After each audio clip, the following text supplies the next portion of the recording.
કૃષ્ણ પરમાત્મા ગોકુળમાંથી મથુરા નીકળી ગયા છે. મથુરામાં સાંજનો સમય છે. સાંજના સમયે એકવાર બધા મથુરાવાસીઓ કૃષ્ણ પરમાત્માને ગોતતા હોય છે, પણ કૃષ્ણ ક્યાંય મળતો નથી.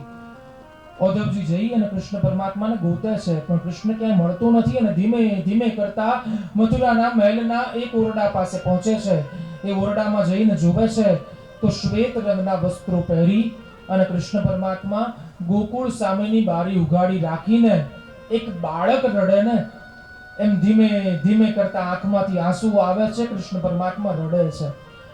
ઔદ્ધવજી જઈને કૃષ્ણને પ્રશ્ન કરે છે કે કૃષ્ણ કેમ રડે છે? તને રાધાની યાદ આવે છે? તો રાધાની યાદ આવતી હોય તો રાધાને સાથે લઈ આવાય ને, રાધાને તો મૂકીને કેમ આવ્યો? ત્યારે કૃષ્ણ પરમાત્મા બરાબર એમ કહેવાય કે ઔદ્ધવને કહે છે કે ઔદ્ધવ, રાધાજીને સાથે લાવવાની મને વાંધો નહોતો રાધાજીને સાથે લાવવામાં, પણ તકલીફ એ હતી કે મારે હવે પછીની જે લીલાઓ છે ને એ બધી લીલાઓ હું રાધાજીની સાથે રહીને ન કરી શકત. અને ગોકુળ સામેની બારી ઉગાડી રાખીને કૃષ્ણ પરમાત્મા એક બાળક રડે એમ રડે છે. અને ત્યારે બરાબર એમ કહેવાય કે કૃષ્ણ પરમાત્મા ઔદ્ધવને કહે છે કે ઔદ્ધવ, અહીંયા 56 ભોગ થાળના જે છે એ ભરેલા છે. 56 ભોગથી એના થાળ ભરેલા છે, પણ મારી માખણ અને મિશ્રી એ તો ગોકુળમાં રહી ગઈ છે. અહીંયા મને દ્વારિકાધીશ કહેવા વાળા છે, રાજા ધીરાજ કહેવા વાળા છે, રણછોડ જગન્નાથ કહેવા વાળા છે, પરંતુ એ કાનુડા હાલ ગાયો ચરાવવા જઈએ ને એવું કહેવા વાળું આ મથુરામાં કોઈ નથી. મને ગોકુળનો ગાળો યાદ આવે છે, જશોદાનો સિતારો યાદ આવે છે, રાધા ગોપીઓના માખણની ચોરી, આ બધું જ યાદ આવે છે. અને કૃષ્ણ પરમાત્માની વેદના વ્યક્ત કરતું આ એક અદ્ભુત ભજન આપ સૌ સુધી પહોંચાડીએ છીએ. આશા છે કે આનંદ આવશે. કૃષ્ણ પરમાત્માને, નંદલાલાને હવે માતા યશોદાજી સાંભળે છે.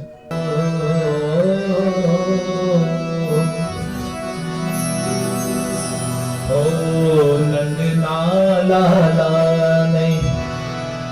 માં યશોદાજી સાંભળે,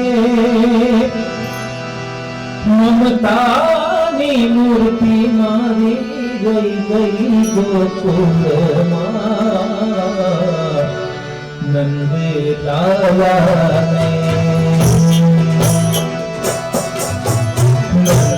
નંદલાલાને માતા યશોદાજી સાંભળે, મમતાની મૂર્તિ મારી ગઈ ગઈ ગોકુળમાં નંદલાલાને. નંદલાલાને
Bye.